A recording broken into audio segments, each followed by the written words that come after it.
All right. So, Rob Coppage, CEO of Simplex IT, all that good fun stuff. Welcome to our latest webinar where we're going to talk about Office 365 security.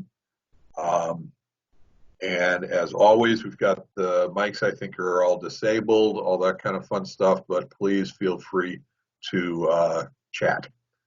Use the chat and all that good fun stuff. And we are recording this, and we'll hopefully get this up online in a couple of days. So, caveats for today are the same as we've been doing. We are looking for some relatively simple 365 security, so there's going to be an overview. There are a couple of tools that actually 365 include, which we'll talk about, but we're going to be covering it very 30,000-foot overview. We do have another topic coming down the road. It's going to be much more detailed, more of a geeky thing, so just FYI on that. And I just realized I left something out here. Where we're at right now is on the 21st. I screwed up this slide already, I can tell, because the 16th, and we switched those two, so actually it was the 21st is Securing 365. On Thursday, we're doing Backing Up Office 365 Data. In addition to that, we have another one webinar that's going to be on the 23rd that is entitled simply What If? And what that webinar is going to be is about really, if you're you think you're irreplaceable because you know things nobody else does for your organization, you need to identify that, because you may be irreplaceable in a good way, but that can become in a bad way really quickly. I will probably send an email invite on that, or a reminder on that. And we were asking for some feedback from folks for additional topics. We've got it. We've added a couple of them. One is on Thursday, we're going to be backing up 365 data. Then next week, we're going to do one called Critical Thinking, which, yes, I'm going to lead. So let that bashing begin. And we're then going to do Zoom versus Teams, not as a competition, but just shows you what the good and the bads between both of those are. They both have really good points, and they both have some vulnerabilities. And then May 5th, we're going to talk about Microsoft Secure. And what that is that's a tool that's available to all 365 tenants. And we'll talk about this a little bit from the topic, that will actually guide you through what you need to do in terms of increasing the security of your Office 365 using the administrative tools. So, same link for all these webinars. And let's start talking. As always, we're going to have some takeaways here. We're going to talk about some things that you should do. Most of this is honestly aimed at the organization level. Not all of it, but most of it is. But we're going to be talking about the security of Office 365 and the takeaways of what you should really think about and what you should really do. So, our agenda is really just talking about setting the stage from a security standpoint. And these are the 5 topics: two-factor authentication, backups, rules, administrative roles, and training. So, when we set the stage, it's so easy to do, relatively speaking, it's so easy to do security back in the day when you just had a network which had server, some desktops, and maybe a little bit of internet. And that was pretty much it. But now, with the entire IT industry is made to make it easier for you to connect and interact, both from an individual user standpoint as well as from an organizational standpoint. You want to be able to interact with all stakeholders. So you want to interact with the vendors, you want to interact with the customers, you want to interact with the employees, you want to interact with potential customers, potential employees, potential vendors. You want to interact with the owners, with the banks, well, all of that kind of fun stuff. Well, every time we make that easier to do, we also make it easier for it to become compromised. Similarly, every time we use a third-party service, such as Office 365, Google Docs, Amazon Web Service, Azure, whatever, we are delegating the management and the maintenance of those services to that third party. but we're also abdicating to a certain degree some of the responsibility. So we have to be careful on that. We have to make sure that it is a delegation and is not an abdication. And that's kind of what we're going to be talking about here. For Office 365, not only are we essentially letting Microsoft handle all of the email, both in terms of what is sent and received or data in motion, but also the stored data, data at rest, what is in your mailbox, but not just the mailbox. You got to remember that Office 365 also includes OneDrive for Business, documents, SharePoint Online, a ton of stuff, including documents, and then all of the data that can be stored in Teams. All of that data is part of Office 365. All of that business is whatever business is being transacted using those tools, including this. Okay? We're using Microsoft Teams to have this communication. When we talk about security really gets down to, and I said this many times before, security is all about authentication and authorization. Authentication is, are you who you say you are? How do we actually verify that whoever you claim to be is in fact accurate? And then once we've done that, then only once we've done that, can we then get into the authorization. Well, now that we know who you are, what are you allowed to do? For the most part, we're going to talk about authentication right now. We won't talk about authorization in a little bit. We talk about some of the administrative roles. When we talk about authentication, it really gets down to there are three methods. If you think of every bad spy movie you've ever seen, you've seen versions of this. How do we authenticate who a person is? One, do you know the password? Do you know the secret key? Open Sesame, PASSW0RD, whatever. You know something. You have a piece of knowledge that in theory only you have. Okay? That's easy enough as long as we make it a simple password, and maybe we'll use one password for everything. The second is, what do you have? Do you have a key, a device, something? So it can be a security fob that you plug into your computer that includes code on the chip that allows you, that basically approves you to do something. It can also be an application on your phone that you have because you have your phone. So you actually have this physical device, this physical thing. And then the third is who you are, fingerprint, biometrics, fingerprint, eye scan, facial recognition, all of that. Any one of these, in theory, if it's secure, should be enough to authenticate who you are. And for the most part, when we start with Office 365, we use one, which is the what you know. So we usually set up Office 365 for the password. Well, the problem is that as we get there, so we go through this whole process, that's called single factor. And single factor authentication means it's a one-trick pony. And the problem is that we're getting more and more issues where people, the bad guys, are sending well-formed emails. They look good, that essentially say something is wrong, or there's an opportunity, or someone is giving you, that you think you trust, giving you instructions to do something, to give them access. And so often this shows up as a phishing email. It says something like, your email is over the limit. 10 messages have not been delivered. Click here to fix it, to clean it up. So you click there, and it comes up, and it has a great-looking, very authentic-looking screen for you to give your credentials. Your credentials are what you know. Well, if you do that, now they know your credentials because it really wasn't a legitimate site at all. It was the bad guy's site. So now they have the credentials. And since one of the strengths of Office 365 is you can log on to it from anywhere on the planet as long as you have an internet connection, now they can do the same thing. So you'll see phishing. You'll also see dark web where credentials have been stolen and they've been resold. You also have the issue where people have easy-to-guess passwords or frequently used passwords. So single factor has turned into a very easily and very frequently compromised. And so you're seeing a lot of technology and a lot of processes that are in place in order to clean that up.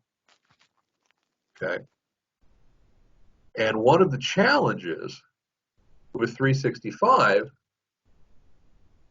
is that you can set up what's called two-factor or multi-factor authentication. So we get back into the, not only do you have to have one method, but you have to have a second method. So I have, and I'm going to actually show this on my screen, an application called Google Authenticator. And Google Authenticator gives me codes that each of my applications are set up, that they will give me specific codes to enter when I try to use the application. I still have my password, but I've also got my phone.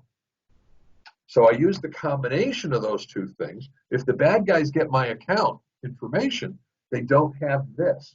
And these numbers change about every 30 seconds. So the bottom line is, by adding that second level, that second factor authentication, even if a person unwittingly gives away that first level of authentication, it's useless because it can't be used without the second. Now, two-factor authentication for Office 365 is actually pretty easy to implement from a technical standpoint.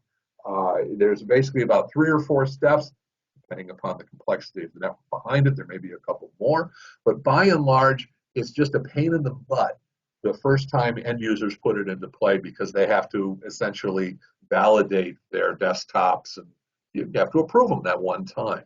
So there's an initial setup standpoint, and people have to get used to it. If you're doing any kind of online banking or any kind of online service, you're going to see this more and more often if you're not already seeing it. So this is by far and away the most effective single strategy to take care of phishing attacks. It doesn't make the attacks go away, but it makes the attacks, so successful attacks, really don't amount to much. So they don't carry anywhere near the damage that they do with single-factor authentication. So absolutely implement two-factor authentication for 365. If you're not sure how or why or whatever, contact us. We'll be glad to help you out with a quick a free call, kind of walking you through the process. Okay.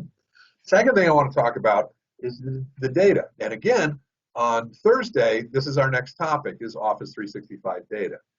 The data, when you talk to cloud providers by and large have a responsibility to maintain the services availability. Now, what that means is that they're responsible for having backup hardware with backup data, so that if one fails, the other one can pick up the slack with little or no loss. They don't have the responsibility to manage backups. So if you delete your data, or if your data is deleted, after a period of time, depending upon the type of data, it's gone. So with Microsoft, for the most part, you've got about a 30-day window. If someone deletes stuff from their Teams or from their OneDrive for Business or from SharePoint Online, you got about 30 days before it's completely irretrievable. Similarly, if someone deletes emails from their deleted items folder, you've got it roughly the same period of time. More critically, however, is if someone modifies your email, it's gone, because Microsoft will automatically modify it as well. And what do I mean by modifying? Well, when we talk about cryptoware, which is the stuff that will encrypt your data, usually we talked about cryptoware in terms of it'll encrypt stuff on your desktop and then go out to the servers and encrypt the data, encrypt the backups, all that. There's actually another form of cryptoware that encrypts your Office 365 data. The Office 365 data, which would include your emails, current, archive, OneDrive for Business, SharePoint Online, Teams data, there's actually some forms of malware that will encrypt that stuff. And if it encrypts that stuff, Microsoft isn't going to help you 30 days or not. Because changing data, they're not responsible for holding on to the original version. Some exceptions, SharePoint, but it depends on how SharePoint is configured. So we're going to talk about this on Thursday. Similarly, you have the issue of, what if you have, and we've had this happen with clients, what if you have a client who's a salesperson who has their own customer list and they're going to leave the company and go work for a competitor? We've had clients who they have found that their people have deleted their sales lists. They've deleted their contacts, all of that. And we actually had one client who sold, essentially the company was sold, and the new owner found out that the former owner deleted some of their data. That was critical. We're not sure if there was a malicious intent, but it caused some. So cloud data backed up. Now remember, we've said this many times before, at the end of the day, the last line of defense for almost all IT issues is a good backup. And that's true for cloud, that's true for on-premise, that's true for hosted. I don't care where it is, it's a good backup. So always, always, always make sure you have a good backup.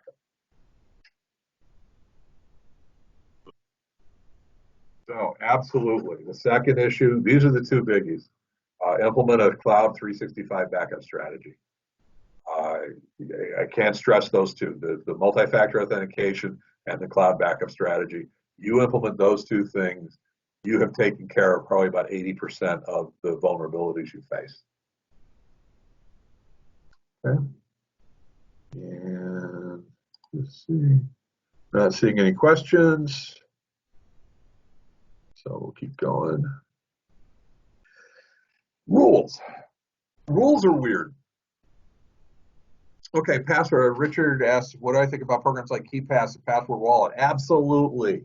KeePass, LastPass, IT Glue, MyGlue, any of these sort of things. So these are applications where you can use them to store your individual passwords, and essentially you just have to remember one to get in there. And usually these things can also be two-factor authentication, and then use this application so you can have very different passwords for everybody, for everything, but you don't have to remember them. There's one problem with those, and it's depending on your point of view. Most of those applications are not centrally managed. So if you're CEO of a company or IT director of a company, whatever, it's hard for you to manage the employees' use of these kind of tools. Now, IT Glue, MyGlue, which is what we use for our centralized documentation, we have that ability. It's centrally located, or it's centrally located and managed. But yeah, absolutely, you guys should have some, each of you individually, you should have some kind of password management system. But that in itself would not protect you from falling for a plot where you're giving away the credentials, because they didn't break into anything. They asked you for it, and you gave them the credentials. So, rules. Rules are cool in that you can create rules inside of, and the most popular one are email rules, so that when an email comes in and it's from a certain person, you can automatically take action. And usually it's a good action, like I want to move it to this folder, or I want to set a flag for that I should respond to it by such and such a date. I want to whatever.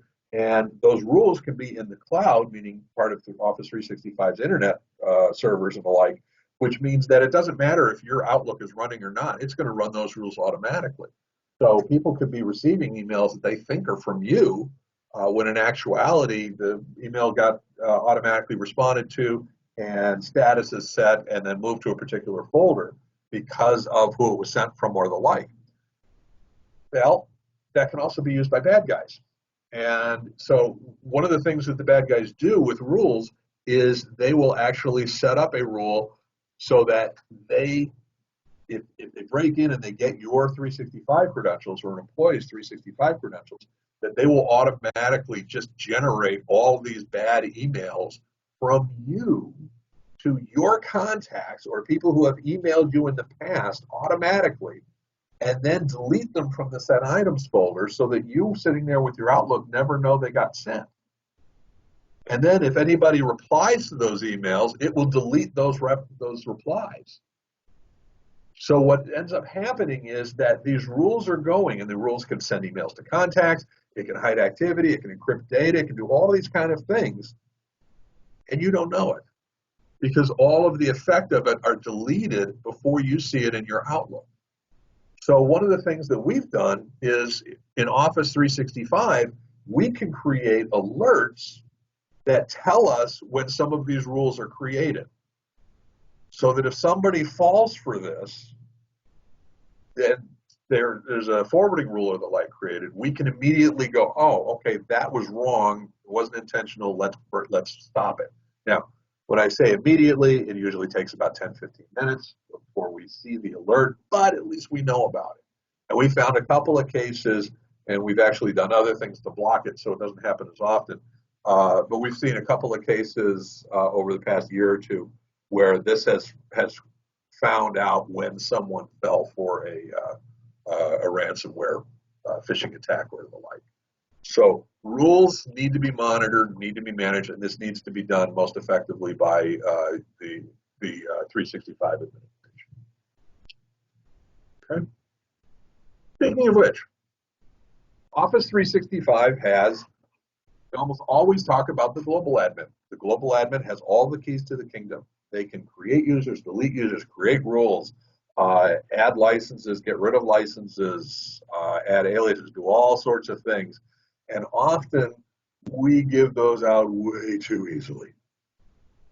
So what people don't realize is all of these other administrators, Exchange, Global, Help Desk, Service, whatever, are administrators that have less power than the global admin. And in a lot of cases, you may have somebody who just needs to work on the email side of things, or just needs to do service call things, or just needs to work on Teams, or whatever. You can actually give them a lower level of administrative rights, so they don't have the keys to the kingdom. And this means that if you're the internal IT person, you don't have to do everything. So take a look at in the 365 portal. It's fairly straightforward, and the help screens are pretty good at describing what the various admin roles are.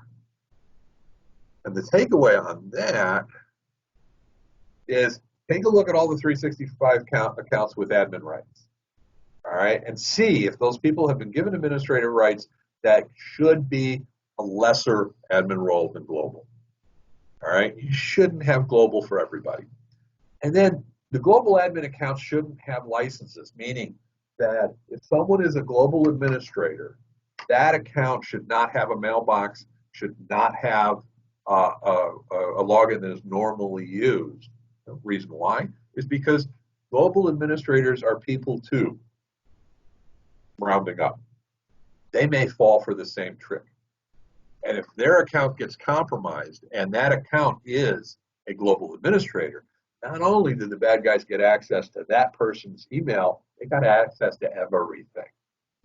So if instead their email account is just an email account just like everybody else, there's no additional vulnerability, and that way when that person needs to do something that requires the global administrator, they log on with a separate account that's only used for the administrative role. Okay? Cool. Now we're going to talk about people. All told, and I've said this before, I'm not sure people were the greatest idea. I think they're okay. They could have been done better. The problem is that people are the weakest link, and this is kind of what we were talking about earlier with Richard's comment about the password wallet. Is that if we're tricked into giving away the password, then it doesn't matter how secure it is. It doesn't matter how good of a lock on the door you have if people are willing to unlock the door. And the problem is that the bad guys are incredibly empowered financially to come up with ways to fool us into doing things that we normally wouldn't do. Whereas we're being asked, because we're getting all of these emails, all of these calls, and especially in times of stress or times of change, such as what's going on now, they're coming up with more and more unique offers, propositions, whatever you want to call it, incentives for people to give up their access to their stuff. And the problem is we expect, or we hope, we want our employees to handle those situations well, but we're not giving them any resource, any tools, any training to deal with it. And it's so easy. So there is absolutely, for extremely low costs of money, and I was just talking to one of our clients this morning, we're about ready to roll out their training to about, I think they've got about 100 and some, 120 employees, and it is not expensive. And we're going to be putting out online training so that the employees can do at their leisure online training, which will teach them what they should click, what they shouldn't click, all of that kind of fun stuff. They'll take a test, and we can monitor, the client can monitor what the progress is of the employees to say, yes, they took the course, they passed the test, they got a certificate, they get all that kind of fun stuff. And then we can test them. We actually can send simulated phishing attacks to the employees after they've gotten the training to see whether or not it actually took root. Okay? It doesn't cost much. It probably is one of the cheapest parts of cybersecurity in terms of cost. It's just the biggest pain in the butt, both for the organization and for the employees. But it only takes about an hour, hour and a half. But management has to buy into it. Has to buy into it. And if you're going to do the training, then do the simulated phishing attacks. If you're going to do the simulated phishing attacks, do the training ahead of time. To basically do the phishing attacks before you've given people the tools so that they know or understand what they shouldn't do, not sure that's the most pleasant thing to do. Okay. And then the last thing I want to talk about was the Microsoft, and I said store, I think. Yeah, that's great, Bob. Yeah, that's great. It's actually Microsoft Secure Score. What Office 365 does, and it's available in the security and compliance page, if you are a administrator, you can actually log in there and it'll show you what your ranking is. And this is one of our clients here. And it'll go through and rank you on all of these categories as far as how secure your organization is. And in some cases, you're scored low because there's a third party who's actually doing some of the front end, like advanced threat protection or the like, or archival or the whatever. So there may be some reasons that you've got a low score because it can't see what you're actually doing, but at the very least, it gives you some really good insight as to what you're doing right or what you're not doing right in terms of the overall configuration of Office 365. And literally, there's nothing to run. It's right there, and then you just drill into it to get the details behind it. But it gives immediate advice, and I think May 5th is our topic for that as well. So what we've covered is we've covered the whole issue of multi-factor authentication. We covered the training. We covered the backups. We covered global administrators. We've covered the fact that Microsoft Secure Score is in place. So these are a bunch of things that you can do. Most of them are for the organization, but definitely for the training standpoint, you can do your own training or the like. As always, for all of these sort of things, if you would like to have a quick phone call on any of these things, happy to do so, because we're here to help. And as always, we would love some feedback. We'd love some additional topics. Anything else that we can do to make this more successful. And again, on Thursday, we're going to be doing backing up Office 365 data. And then we've got the other 3 events afterwards. And again, we also have another event, What If, on the 23rd as well. Any questions? Cool. All right. Well, as always, thanks everybody for showing up, and stay safe. Bye.